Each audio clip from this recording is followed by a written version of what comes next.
الحمد لله والصلاة والسلام على أشرف رسول الله نبينا محمد صلى الله عليه وسلم وعلى آله وصحبه أجمعين. أما بعد، أعوذ بالله من الشيطان الرجيم. بسم الله الرحمن الرحيم.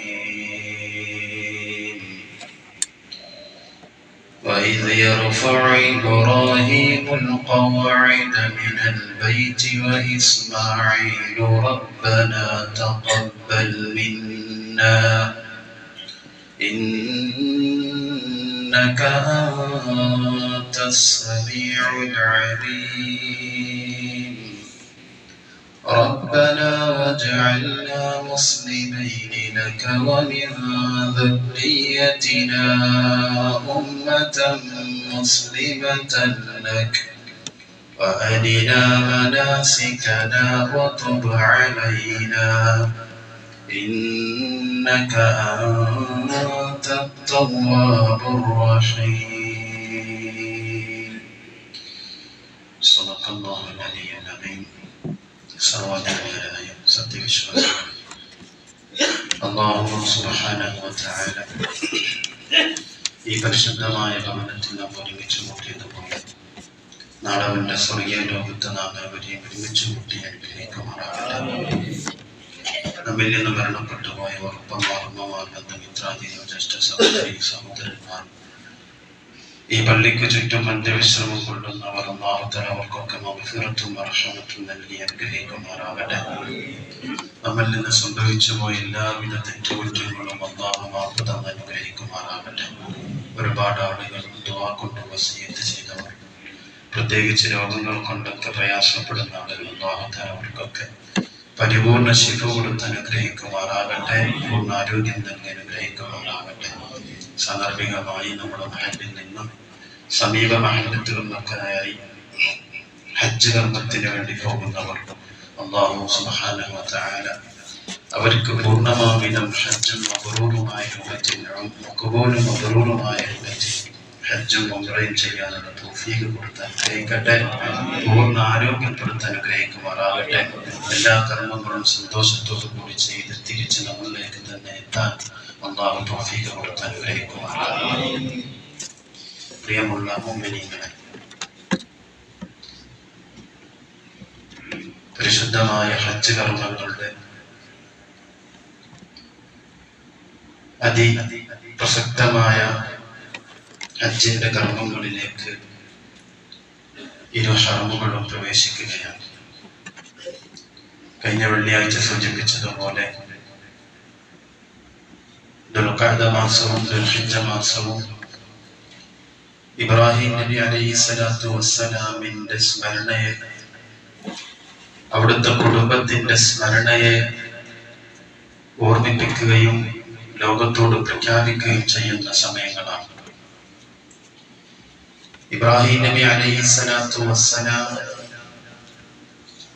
ലോകത്ത് വന്ന പ്രവാചകന്മാരിൽ നിന്നൊക്കെ വ്യത്യസ്തമായൊരു പ്രവാചകനാണ്. അല്ലാഹുവിന്റെ പരിശുദ്ധമായ ഖുർആൻ ഇബ്രാഹിം നബി അലൈഹിസ്സലാത്തു വസ്സലാമിനെ തന്നെ പരിചയപ്പെടുത്തിയത് ഇങ്ങനെയാണ്: ഇന്ന ഇബ്രാഹിമ കാന ഉമ്മതൻ ഖാനിതൻ ലില്ലാഹി ഹനീഫ വലം യകു മിനൽ മുശ്രികീൻ. ഇബ്രാഹിം നബി അലൈഹിസ്സലാത്തു വസ്സലാം നേർവഴിയിൽ വ്യതിചലിക്കാതെ കൃത്യമായ ജീവിതം മുന്നോട്ട് കൊണ്ടുപോയ ഒരു സമുദായമായിരുന്നു എന്നാണ്. ഒരു സമൂഹം, ഒരു വ്യക്തിയെക്കുറിച്ചൊരു സമൂഹമെന്ന്, ഒരു വ്യക്തിയെക്കുറിച്ചൊരു സമുദായമായിരുന്നു എന്ന് സൂറത്ത് നഹ്ലിന്റെ 120-ാമത്തെ ആയത്തിൽ അല്ലാഹു സുബ്ഹാനഹു വ തആല ഓർമ്മപ്പെടുത്തുന്നു, കാന ഉമ്മതൻ ഖാനിത. അങ്ങനെ ഒരു സമൂഹത്തിന്റെ മുമ്പിൽ ഒരു സമുദായം പോലെ ജീവിച്ചു വന്നൊരു മഹാൻ, അതാണ് ഖലീലുല്ലാഹി ഇബ്രാഹിം നബി അലൈഹിസ്സലാത്തു വസ്സലാം. ആ ഇബ്രാഹിം നബി അലൈഹിസ്സലാത്തു വസ്സലാമിലൂടെ വിശ്വാസികൾ, ഹാജിമാർ, മറ്റു വിശ്വാസികളൊക്കെ പഠിക്കേണ്ടുന്ന ഒരുപാട് പാഠങ്ങൾ അല്ലാഹു പരിശുദ്ധമായ ഖുർആനിൽ ഓർമ്മപ്പെടുത്തുന്നത് കാണാവുന്നതാണ്. ഇബ്രാഹിം നബി അലൈഹി സ്വലാത്തു വസ്സലാമിന് വാർദ്ധക്യം അധികരിച്ച സമയത്താണ് അള്ളാഹുവിനോടുള്ള നിരന്തര പ്രാർത്ഥനയ്ക്ക് ശേഷമാണ് ഇസ്മായിൽ എന്ന് പറയുന്ന ഒരു മകനെ അള്ളാഹു നൽകുന്നത്. ആ മകനെ നൽകലോട് കൂടി അള്ളാഹു സുബ്ഹാനഹു വ തആല കൊടുത്തൊരു നിർദ്ദേശം ഇബ്രാഹിം നബി അലൈഹി സ്വലാത്തു വസ്സലാമിനോട് പറഞ്ഞത് ഹറമിന്റെ സമീപത്ത് വന്ന് താമസിപ്പിക്കാനാണ്. അത് സൂറത്ത് ഇബ്രാഹിമിന്റെ 37-ാമത്തെ ആയത്തിലൂടെ പഠിപ്പിക്കുന്നത് കാണാം. റബ്ബന ഇന്നി അസ്കൻതു മിൻ ദുർരിയതി ബിവാദിൻ ഗൈരി ദി സറഅ ഇൻദ ബൈതികൽ മുഹറം. ഇബ്രാഹിം നബി അലൈഹി സ്വലാത്തു വസ്സലാം ചെറിയ കുഞ്ഞായിരിക്കുന്ന ഇസ്മായിൽ നബിയെയും അവിടുത്തെ ഭാര്യയാകുന്ന ഹാജറ ബീവിയെയും റളിയല്ലാഹു തആല അൻഹ രണ്ടുപേരെയും കൊണ്ടുവന്ന് താമസിപ്പിക്കുകയാണ്. എന്നിട്ട് അല്ലാഹു സുബ്ഹാനഹു വ തആലയോട് ഇബ്രാഹിം നബി അലൈഹി സ്വലാത്തു വസ്സലാം പറഞ്ഞു, റബ്ബന, ഞങ്ങളുടെ രക്ഷിതാവേ, ഇന്നി അസ്കൻതു മിൻ ദുർരിയതി ബിവാദിൻ ഗൈരി ദി സറഅ, കൃഷിയിടങ്ങളൊന്നും ഇല്ലാത്ത, കായികനികളൊന്നും ഇല്ലാത്ത, ഭക്ഷ്യയോഗ്യമായ ഒന്നും തന്നെ ഇല്ലാത്തൊരു നാട്ടിൽ ഇതാ ഞാൻ എൻ്റെ മകനെ കൊണ്ടുവന്ന് താമസിപ്പിച്ചിരിക്കുന്നു. ഇൻദ ബൈതികൽ മുഹറം, അത് നിന്റെ പരിശുദ്ധമായ ഭവനമാകുന്ന കഅബാലയത്തിന്റെ അരികത്താണ്. എന്നിട്ട് ഇബ്രാഹിം നബി അലൈഹി സ്വലാത്തു വസ്സലാം നടത്തിയൊരു പ്രാർത്ഥന ശേഷം പറയുകയാണ്, എന്തിനാണ് ഇങ്ങനെ താമസിപ്പിക്കുന്നത്? റബ്ബനാ ലിയുഖീമുസ്സലാം, നിസ്കാരം നിലനിർത്താൻ വേണ്ടിയാണ്.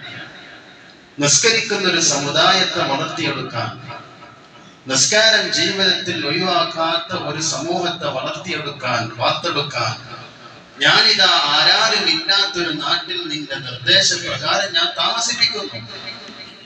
ഇബ്രാഹിം നബി അലൈഹി സ്വലാത്തു വസ്സലാം അല്പം ചില ഭക്ഷണങ്ങളും വെള്ളവും ഈത്തപ്പഴം കൊടുത്തു. ഭാര്യയെയും മകനെയും അവിടെ ആക്കി തിരിച്ചു മടങ്ങുകയാണ്.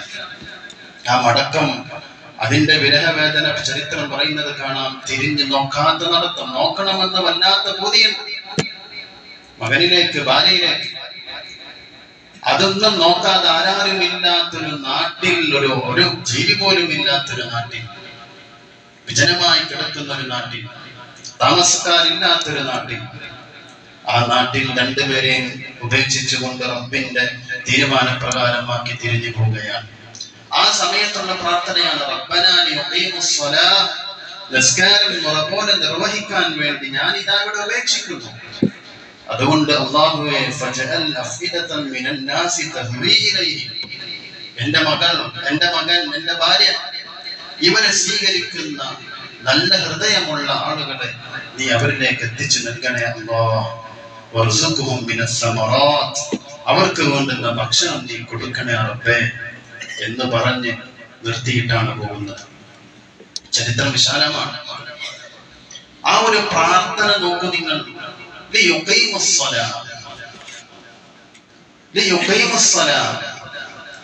മകൻ ചെറിയ കുഞ്ഞാൻ, പാല് കുടിക്കുന്ന, അമ്മിഞ്ഞ കുടിക്കുന്ന കുഞ്ഞാൻ. ആ കുഞ്ഞിനെ നിലനിർത്തിക്കൊണ്ട് പറയുന്നത്, നിസ്കാരം നിലനിർത്തുന്ന ഒരു സമൂഹത്തെ, നിസ്കാരം നിലനിർത്തുന്ന ഒരു മകനെ, ഒരു കുടുംബത്തെ, അതിനെ വളർത്തിയെടുക്കാൻ, അതിവിടെ നടപ്പിലാക്കാൻ ഈ മക്കളെ, ഈ മകനെ, ഈ ഭാര്യയെ, അതാണ് എന്റെ ഉദ്ദേശം. റബ്ബേ, കഅബ നിർമ്മാണം പൂർത്തീകരിച്ചു. ചരിത്രം വിശാലമാണ്. അതിനുശേഷം തൊട്ടുശേഷം വീണ്ടും ഇബ്രാഹിം സൂറത്തിന്റെ 40-ാമത്തെ ആയത്തിൽ ഇബ്രാഹിം നബി അലൈഹി സ്വലാത്തു വസ്സലാമിന്റെ പ്രാർത്ഥന എങ്ങനെ വന്നു? റബ്ബി ജഅൽനി മുഖീമസ്സലാഹ്, പടച്ചോനെ നിസ്കാരം നിലനിർത്തുന്നവനാക്കണേ എന്നെ. വമിൻ ദുർരിയതി, എന്റെ മക്കളിലും അങ്ങനെ തന്നെ. ഒന്ന് ആലോചിച്ചു നോക്കൂ. നമ്മൾ റബ്ബിനോടുള്ള ചോദ്യത്തിന്റെ ഇടയിൽ അല്ലാഹ് ജീവിക്കുന്ന കാലം അത്രയും എനിക്കും എൻ്റെ മക്കൾക്കും എൻ്റെ കെട്ടിയോൾക്കും നിസ്കരിക്കാനുള്ള തൗഫീഖ് നൽകണേ എന്ന് ആത്മാർത്ഥമായി പ്രാർത്ഥിച്ച എത്ര ആളുകളുണ്ട്, എത്ര ആളുകളുണ്ട്. കഅബ നിർമ്മാണം പൂർത്തീകരിച്ചു. കഅബയുടെ നിർമ്മാണം പൂർത്തീകരിച്ചതിന്റെ ശേഷം ഇബ്രാഹിം നബി അലൈഹി സ്വലാത്തു വസ്സലാമിനെ കുറിച്ച് സൂറത്ത് ബഖറയിൽ വിശദീകരിക്കുന്നത് കാണാം. വഇദ് യർഫഉ ഇബ്രാഹിമുൽ ഖവാഇദ മിനൽ ബൈതി വ ഇസ്മാഈൽ, ഇസ്മായിൽ എന്നവരും ഇബ്രാഹിം എന്നവരും രണ്ടുപേരും കഅബാലയം പുനർനിർമ്മിച്ചതിന്റെ ശേഷം അവർ റബ്ബിലേക്ക് കൈ ഉയർത്തിയിട്ട് പ്രാർത്ഥിച്ചു, റബ്ബനാ തഖബ്ബൽ മിന്നാ, പടച്ചോനെ ഞങ്ങൾ സ്വീകരിക്കണമേ, ഇന്നക അൻതസ് സമീഉൽ അലീം, നീ സ്വീകരിക്കുന്നവൻ, നീ കേൾക്കുന്നവൻ, നീ അലീമാണ്. ഞങ്ങൾ ഈ ചെയ്ത കർമ്മങ്ങളെ സ്വീകരിക്കണമേ. തൊട്ടുടനെയുള്ള പ്രാർത്ഥന ശ്രദ്ധിക്കൂ. റബ്ബനാ വജഅൽനാ മുസ്ലിമൈനി ലക. ഞങ്ങളെ രണ്ടുപേരെയും ഒരു തക്കതായ ഋജുവായ പാതയിൽ സ്വീകരിക്കുന്ന ഉത്തമമായ മുസ്ലിമാക്കണേ അല്ലാഹ്. റബ്ബനാ ജഅൽനാ മുസ്ലിമൈനി ലക. ഞങ്ങളൊരു യഥാർത്ഥ മുസ്ലിമാക്കണം. ആര്? പ്രവാചകനാകുന്ന ഇബ്രാഹിം എന്നവരും അലൈഹിസ്സലാം. പിന്നീട് പ്രവാചകത്വ പദവിയിലേക്ക് എത്തി ഇസ്മായിൽ എന്ന മകൻ അലൈഹിസ്സലാം. രണ്ടുപേർക്കും വേണ്ടി വാപ്പ ദുആ ചെയ്യാണ്, പഠിച്ചോനെ ഞാൻ എൻ്റെ മകൻ, ഞങ്ങൾ രണ്ടുപേരും നീ മുസ്ലിമീങ്ങളാക്കണേ.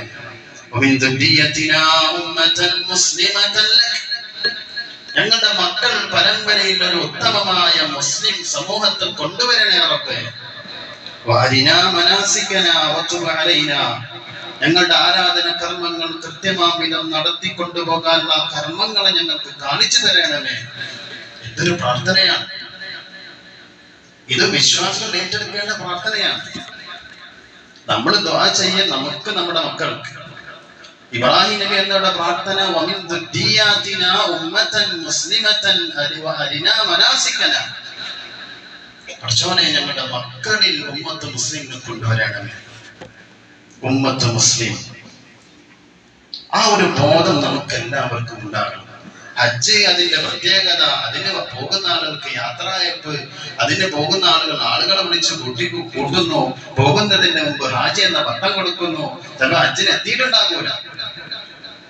എന്നിട്ട് ഞങ്ങൾ അങ്ങനെ നടത്തി, ഇവരിങ്ങനെ നടത്തി, മറ്റൊരു നടത്തി, ഞങ്ങൾ അത്ര പേര് പോയി, ഇത്ര പേര് പോയി, അതിന്റെ വണ്ണം പറഞ്ഞു. പോയി വന്നതിന്റെ ശേഷം ഹജ്ജിന്റെ കർമ്മങ്ങളെ കുറിച്ചൊക്കെ പറഞ്ഞു നടക്കുന്നു എന്നല്ലാതെ ഉമ്മത്ത് മുസ്ലിമാകാൻ എത്ര പേര് ദുആ ചെയ്യുന്നു. പ്രത്യേകിച്ച് ഈ കാലഘട്ടത്തിൽ റബ്ബിനോട് നിരന്തരമായി പ്രാർത്ഥിക്കുന്ന പ്രാർത്ഥന. 12,000 വർഷങ്ങൾ നബി സല്ലല്ലാഹു അലൈഹി വസല്ലം തങ്ങളുടെ വികസനത്തിന്റെ 12,000 വർഷങ്ങൾക്ക് മുമ്പ് ഒരു മനുഷ്യൻ ഏകാന്തമായി നിൽക്കുന്ന ഒരു നാട്ടിൽ നടത്തുന്ന പ്രാർത്ഥനയാണ്. ആരില്ലാത്തൊരു നാട്ടിൽ. ആ നാട്ടിലേക്കാണ് പിന്നീട്, അവിടെയാണ് സംസം ഉറവെടുക്കുന്നതും. പക്ഷികളുടെ പറക്കൽ കണ്ടപ്പോൾ ജുർഹൂം ഗോത്രത്തിന്റെ ആളുകളുടെ ആ കച്ചവട സംഘത്തിന്റെ യാത്ര അത് ശ്രദ്ധയിൽപ്പെടുകയും പിന്നീട് ആദ്യത്തെ മക്കയുടെ കഅബാലയത്തോട് ചേർന്ന് നിൽക്കുന്ന താമസക്കാരായി ജുർഹൂം ഗോത്രക്കാർ കടന്നു വരികയും ചെയ്യുക. അതുകൊണ്ട് ചരിത്രം ഇങ്ങനെ പറയാറുണ്ട്, അറബികളുടെ അസ്ല് ജുർഹൂമാണ്. അറബികളുടെ അസ്ല്, അവരുടെ വാപ്പമാർ അത് ജുർഹൂം ഗോത്രക്കാരാണ്. അങ്ങനെ ഒരു ഉമ്മത്ത് മുസ്ലിമിനെ പിന്നീട് ഇബ്രാഹിം നബി അലൈഹി സ്വലാത്തു വസ്സലാമിന്റെ ജീവിതത്തിൽ കടന്നു വരികയാണ്. എന്നിട്ട് ഇബ്രാഹിം നബി അലൈഹി സ്വലാത്തു വസ്സലാമിന്റെ പ്രാർത്ഥന കൊണ്ടും വന്നു, റബ്ബനാ വബഅസ് ഫീഹിം റസൂല. ഈ ഉമ്മത്തിൽ പടച്ചോനെ നീ ഒരു റസൂലിനെ അയക്കണം. ആ റസൂലിന്റെ പ്രത്യേകത യത്ലു അലൈഹിം ആയാതിക വയുഅല്ലിമുഹുൽ കിതാബ വൽ ഹിക്മ വയുസക്കിഹിം. നിന്നെക്കുറിച്ച് പറഞ്ഞു കൊടുക്കുന്ന, ആളുകളെ സംസ്കരിക്കുന്ന, ധർമ്മനിഷ്ഠയിലേക്ക് ആളുകളെ കൊണ്ടുപോകുന്ന ഒരു റസൂലിനെ അയക്കണം. ആ റസൂലാണ് പിന്നീട് ഇസ്മായിൽ നബി അലൈഹി സ്വലാത്തു വസ്സലാമിന്റെ പരമ്പരയിൽ വന്ന അന്ത്യ പ്രവാചകർ പരിശുദ്ധ റസൂലുള്ളാഹി സ്വല്ലല്ലാഹു അലൈഹി വസല്ലം. റസൂലുള്ളാഹി സ്വല്ലല്ലാഹു അലൈഹി വസല്ലം തങ്ങളോട് ഖാലിദ് ഇബ്നു മഅദാൻ റളിയല്ലാഹു അൻഹുവിൽ നിന്ന് ഉദ്ധരിക്കുന്ന ഒരു ഹദീസിൽ ഇങ്ങനെ കാണാം, അന്ന നഫറ മിൻ അസ്ഹാബിൻ നബി. നബി സല്ലല്ലാഹു അലൈഹി വസല്ലം തങ്ങളുടെ സ്വഹാബത്തിൽ നിന്ന് ഒരു കൂട്ടം ആളുകൾ നബി തങ്ങളോട് നബി തങ്ങളോട് ചോദിച്ചു, യാ റസൂലല്ലാഹി അഖ്ബിർനാ അൻ നഫ്സിക്. നബിയെ, നിങ്ങൾ ഞങ്ങൾക്ക് നിങ്ങളെ കുറിച്ചൊന്ന് പറഞ്ഞു തരണം. ഖാല നബി സല്ലല്ലാഹു അലൈഹി വസല്ലം, നബി സല്ലല്ലാഹു അലൈഹി വസല്ലം തങ്ങൾ പറഞ്ഞു, അന ദഅവതു അബി ഇബ്രാഹിം. ഞാൻ എൻ്റെ പിതാവ്, എൻ്റെ വല്യാപ്പ ഇബ്രാഹിം എന്നവരുടെ മാർഗത്തിൽ വന്ന അവിടുത്തെ ദഅവത്തിന്റെ വ്യക്തിയാണ്. അവിടുത്തെ മാർഗത്തെ ജനങ്ങൾക്ക് പഠിപ്പിച്ചു കൊടുക്കാൻ വന്നവരാണ്. ഈസ നബി അലൈഹി സ്വലാത്തു വസ്സലാം അവിടുത്തെ ഇൻജീലിൽ പ്രഖ്യാപിച്ച, സുവിശേഷം അറിയിച്ച, സന്തോഷ വാർത്ത അറിയിച്ച പ്രവാചകൻ കൂടിയാണ്. അള്ളാഹുവിന്റെ പരിശുദ്ധ റസൂൽ സല്ലല്ലാഹു അലൈഹി വസല്ലമ തങ്ങളുടെ ദഅവത്ത് തന്നെ ഇബ്രാഹിമിയ ദഅവത്താണ്. അങ്ങനെ പറയാം. ഇബ്രാഹിം നബി അലൈഹി സ്വലാത്തു വസ്സലാം കാണിച്ചു തന്ന ആ മാർഗത്തെ ഒന്നുകൂടി അതിന്റെ ഏറ്റവും പൂർണ്ണമാം വിധം റസൂലുള്ളാഹി സ്വല്ലല്ലാഹു അലൈഹി വസല്ലം തങ്ങൾ കാണിച്ചു തന്നിരിക്കുകയാണ്. ഈ ആശയങ്ങളോട് കൂടിയാണ് ഉമ്മത്ത് മുസ്ലിം എന്ന സ്വത്വബോധം, മുസ്ലിം എന്ന അടിസ്ഥാന വിശ്വാസം, ആ വിശ്വാസത്തിലാണ് ഓരോ വിശ്വാസിയും നിലകൊള്ളേണ്ടതും ജീവിക്കേണ്ടതും. അതേ വിശ്വാസത്തിൽ തന്നെയാണ് ഹജ്ജിന് പോകേണ്ടവർ ചെയ്യേണ്ടത്. ഇതൊക്കെ ഉൾക്കൊണ്ടിരിക്കണം. റസൂലുള്ളാഹി പരിശുദ്ധമായ ഖുർആനിൽ ഹജ്ജിനെ കുറിച്ച് ഇങ്ങനെ പറയുന്നത് കാണാം, വലില്ലാഹി അലന്നാസി ഹജ്ജുൽ ബൈത്തി മൻ ഇസ്തതാഅ ഇലൈഹി സബീല. ഹജ്ജ് ആരുടെ മേലാണ് നിർബന്ധം? അതിന് കൃത്യമായ ഒരു പരാമർശം അള്ളാഹുവിന്റെ പരിശുദ്ധമായ ഖുർആൻ ആല ഇംറാനിന്റെ 97-ാമത്തെ ആയത്ത്, വലില്ലാഹി അലന്നാസി ഹജ്ജുൽ ബൈത്തി മൻ ഇസ്തതാഅ ഇലൈഹി സബീല. മൻ ഇസ്തതാഅ ഇലൈഹി സബീല, അതാണ് വാക്ക്. ആർക്കാണ് ഹജ്ജ് നിർബന്ധം? ഹജ്ജിന് പോകാൻ എല്ലാ നിലക്കും സൗകര്യം എത്തിയ ഒരുത്തൻ, അവന്റെ മേൽ ഹജ്ജ് നിർബന്ധമാണ്. എന്താണ് ഈ സൗകര്യം ഒരുക്കുക? അതിനിങ്ങനെ പറയാം, നിലനിൽക്കുന്നത് ഇപ്പോൾ ഏകദേശം ഹജ്ജിന്റെ നമ്മുടെ നാട്ടിൽ ഏകദേശത്തെ സമയം, അതിന്റെ കാലയളവ് 10-40-45 ദിവസമാണ്. ആ കാലയളവിൽ താൻ ചെലവ് കൊടുക്കൽ നിർബന്ധമായ ആളുകൾ ആരൊക്കെ? അവർക്കുള്ള ചെലവിന്റെ സമ്പാദ്യം അത് മാറ്റിവെച്ച് ബാക്കി ഒരാൾക്ക് ഹജ്ജിന് പോയി വരാനുള്ള സമ്പത്ത് അയാളുടെ കയ്യിലുണ്ടെങ്കിൽ അയാളുടെ മേൽ ഹജ്ജ് നിർബന്ധമാണ്. ആലോചിക്കണം. അങ്ങനെ നോക്കുമ്പോൾ എത്ര പേർക്ക് നിർബന്ധം ഉണ്ടാകും? നമ്മളൊരു പൈസ കിട്ടുമ്പോഴേക്ക് സ്ഥലം വാങ്ങി കൂട്ടലല്ല, ബിസിനസ് ഒന്ന് വലുതാകട്ടെ, അതല്ല. ജീവിക്ക് ഈ 10-45 ദിവസം, ശരിക്കും അത്ര ദിവസമൊന്നും വേണ്ട. ഹജ്ജിന്റെ ദിവസത്തിന് അത്രയൊന്നുമില്ല, അത്രയൊന്നും ഹജ്ജിന്റെ ദിവസങ്ങളില്ലല്ലോ. ആ പ്രധാനപ്പെട്ട കർമ്മത്തിന്റെ ആ ദിവസമായാലും മതി. ആ ദിവസത്തിന്റെ ഉള്ളിൽ തന്റെ കീഴിൽ ജീവിക്കുന്നവരാരൊക്കെ, അവർക്കുള്ള ഭക്ഷണം സൗകര്യങ്ങളൊക്കെ മാറ്റിവെച്ച്, അതിനുള്ള സമ്പാദ്യം മാറ്റിവെച്ച് ഹജ്ജിന് പോകാനുള്ള ഒരു സമ്പത്ത് ഒരാളുടെ കയ്യിൽ ഉണ്ടായാൽ അയാളുടെ മേൽ വലില്ലാഹി അലന്നാസി ഹജ്ജുൽ ബൈത്തി മൻ ഇസ്തതാഅ ഇലൈഹി സബീല, അയാളുടെ മേൽ ഹജ്ജ് നിർബന്ധമാണ്. റസൂലുള്ളാഹി സ്വല്ലല്ലാഹു അലൈഹി വസല്ലം തങ്ങൾ പഠിപ്പിച്ചത് കാണാം, മൻ മലക സാദൻ വറാഹിലതൻ തുബല്ലിഹു ഇലാ ബൈത്തില്ലാഹി വലം യഹജ്ജ്. ഒരാൾക്ക് ഹജ്ജിന് പോകാനുള്ള സമ്പത്തൊക്കെ ഉണ്ടായി, എന്നിട്ട് അയാൾ ആ സമ്പത്ത് കൊണ്ട് അയാൾ ഹജ്ജ് ചെയ്തില്ല എങ്കിൽ ഫലാ അലൈഹി അൻ യമൂത യഹൂദിയൻ ഔ നസ്റാനിയ, അയാൾ യഹൂദിയായോ നസ്റാനിയായോ മരിക്കലേ അയാൾക്ക് അവകാശമുള്ളൂ. ഫൽയമൂത് ഇൻ ശാഅ യഹൂദിയൻ ഔ ഇൻ ശാഅ നസ്റാനിയൻ. അങ്ങനെയും ഹദീസിൽ കാണാം, ഒന്നെങ്കിൽ അവൻ നസ്റാനിയായോ അല്ലെങ്കിൽ യഹൂദിയായോ മറ്റേതെങ്കിലും വിശ്വാസത്തിന്റെ ആളായോ മരിച്ചു പോകട്ടെ എന്ന് പരിശുദ്ധ റസൂലുള്ളാഹി സ്വല്ലല്ലാഹു അലൈഹി വസല്ലം. ആരെക്കുറിച്ചാണ്? മൻ മലക സാദൻ വറാഹില തുബല്ലിഹു ഇലാ ബൈത്തില്ലാഹി വലം യഹജ്ജ്. ഹജ്ജ് ചെയ്യാനുള്ള എല്ലാ സംവിധാനങ്ങളും അയാളുടെ കയ്യിലുണ്ട്. അങ്ങനത്തെ ഒരാളെ കുറിച്ചാണ് റസൂലുള്ളാഹി സ്വല്ലല്ലാഹു അലൈഹി വസല്ലം തങ്ങൾ ഹദീസിൽ ഇങ്ങനെ ഒരു സംഭവം കൂടി കാണാം. ഖതബനാ റസൂലുള്ളാഹി സ്വല്ലല്ലാഹു അലൈഹി വസല്ലം ഫഖാല യാ അയ്യുഹൻ നാസ്.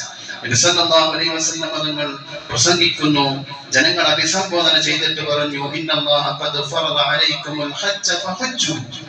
അല്ലാഹു നിങ്ങളുടെ മേൽ ഹജ്ജ് നിർബന്ധമാക്കിയിരിക്കുന്നു, ഹജ്ജ് ചെയ്യൂ. അപ്പോ ഫഖാല റജുലൻ, ഒരാൾ ചോദിച്ചു, അകുല്ലു ആമിൻ യാ റസൂലല്ലാഹ്, എല്ലാ കൊല്ലവും ഞങ്ങൾക്ക് ഹജ്ജ് നിർബന്ധാണോ? അകുല്ലു ആമിൻ യാ റസൂലല്ലാഹ്, എല്ലാ വർഷവും ഞങ്ങൾക്ക് ഇത് നിർബന്ധമാണോ? ഫഖത ഹത്താ ഖാലഹാ തലാത്ത്. ഇത് കേട്ടപ്പോൾ നബി സല്ലല്ലാഹു അലൈഹി വസല്ലം തങ്ങൾ മിണ്ടാതിരുന്നു, മറുപടി കൊടുത്തില്ല. പക്ഷെ അയാൾ 3 തവണ ഇത് ചോദിച്ചുകൊണ്ടിരുന്നു. ഫഖാല അലൈഹിസ്സലാം, നബി സല്ലല്ലാഹു അലൈഹി വസല്ലം തങ്ങൾ പറഞ്ഞു, ലൗ ഖുൽതു നഅം ലവജബത്, ഞാൻ അതെ എന്ന് പറഞ്ഞാൽ എല്ലാ വർഷവും നിങ്ങളുടെ മേൽ ഇത് നിർബന്ധമാകും. വമസ്തതഅതും, പക്ഷെ നിങ്ങൾക്ക് അതിന് സാധിക്കുകയുമില്ല. അതുകൊണ്ട് ദറൂനി മാ തറക്തുകും, ഞാൻ എന്തേ പറഞ്ഞതുള്ളൂ, നിങ്ങൾക്ക് ഹജ്ജ് നിർബന്ധമാക്കപ്പെട്ടിരിക്കുന്നു, ഹജ്ജ് ചെയ്യൂ എന്നേ ഞാൻ പറഞ്ഞിട്ടുള്ളൂ. അതുകൊണ്ട് ഞാൻ പറയാത്ത കാര്യത്തിൽ നിങ്ങൾ ഇനി ചോദിക്കരുതേ.